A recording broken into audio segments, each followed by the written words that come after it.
Okay, year 4. This week we're going to be looking at addition and subtraction and doing a bit of revision. So I'm going to start today with adding and subtracting multiples of 10. Now the crucial thing here is what we don't want to see is something like this.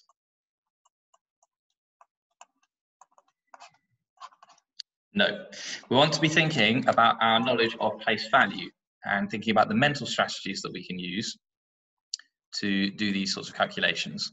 So I've got 4,546 and I'm adding 20. I'm adding 2 tens. I'm not changing the ones column, that's going to stay the same. I'm only changing the hundreds, the tens column. So I'm going to end up with still 6 ones.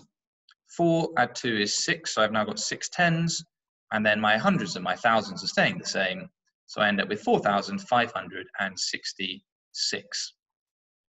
Again, if we look at the next example, still thinking about just my tens changing. Everything else should be staying the same unless I go over 10. So 6 ones, 4 add 4 is 8 tens, and then I've still got 500s and 4 thousands. Again, one more example. This time I'm adding just 5 tens.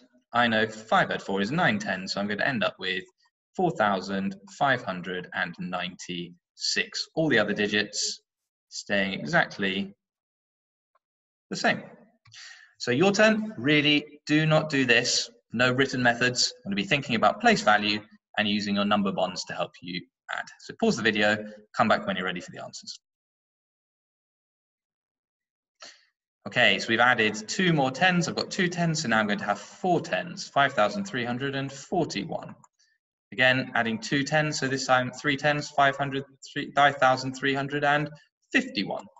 And this time we're adding 6 tens. Well, 2 and 6 is 8, so I'm going to have 5,381.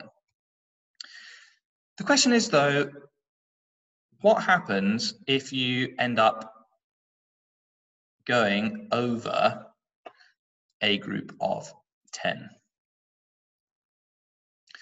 So in this case, we can see here, if I add my tens, 4 and 6 makes 10. So I'm going to have to do some regrouping. And a way to think about this, there's several ways to think about this. 1, you might argue, oh, I need a written method. 2, you could say, well, look, if I think of this, I've got 504 tens. That's the same as 54 tens because 100 is worth 10 tens. So when I write my answer, I know the ones are going to stay the same. I've still got 6 ones. But 54 add 6 is 60. So I've got 600s now and no tens, and then my thousands stay the same. So thinking of the hundreds and tens as a larger group of tens is quite a nice way to do this mentally. So now again, I'm going to put in my place value holders. So I've got 6 ones still, I'm not adding any ones. 54 add 7 is 61. 600s, 110, and my thousands stay the same. Same here. I've still got 6 ones. 54 add 8 gives me 62. And then I've still got 4 thousands. So your turn now. Think about what's going on. How can I view my hundreds and my tens together in a way that means I can still do these calculations mentally? Pause the video, come back when you're done.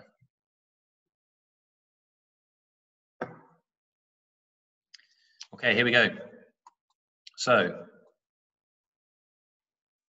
just thinking about this in terms of my place value, I've still got 1, 1. 7 and 33 make 40. And then I've got 5 thousands, 5,401. Same here. Again, I've noticed I've added 10 more. So I reckon my answer I can actually predict will be 5,411, 10 more. And same here, 10 more again. It's going to be 5,421. 33 add 90, or 33 add 9, sorry, gives me 42.